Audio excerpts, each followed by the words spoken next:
আমরা কিন্তু রাঘব বোয়াল কারে ছাড় দিচ্ছি না।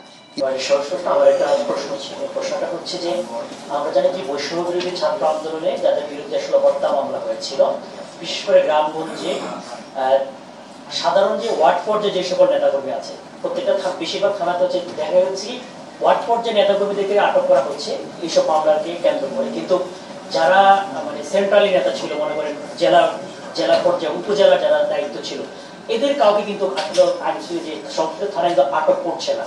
এক্ষেত্রে আসলে আপনাদের অবস্থানটা কি থাকবে? কারণ আমরা জানি যে বড়দেরকে আটক না করে, যেটা বাংলায় বলে যে রাঘব বোয়ালদেরকে আটক না করে ছোটদেরকে আটক করা হচ্ছে, যারা আসলে আন্দোলনের সঙ্গে কোনো সম্পৃক্ততা তাদের ছিল না, কিন্তু গ্রাম পর্যায়ে ছিল।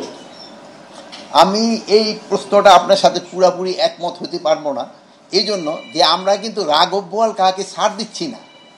আমরা কিন্তু রাঘব বোয়াল কারে ছাড় দিচ্ছি না, কিন্তু এখন রাঘব বোয়ালটা তো আমার জালে আসতে হবে। আমার জালে আসার আগ পর্যন্ত তো আমি তারে ধরতে পারতেছি না। আমার জালে যেটি আসতেছে আমরা কিন্তু ওইটারই ধরতেছি। আপনি একটা যদি বলেন যে জালে আসার পরে আমি ছেড়ে দিছি, তো আমার বলতে পারেন। আপনারা ভালো থাকেন, দোয়া করি।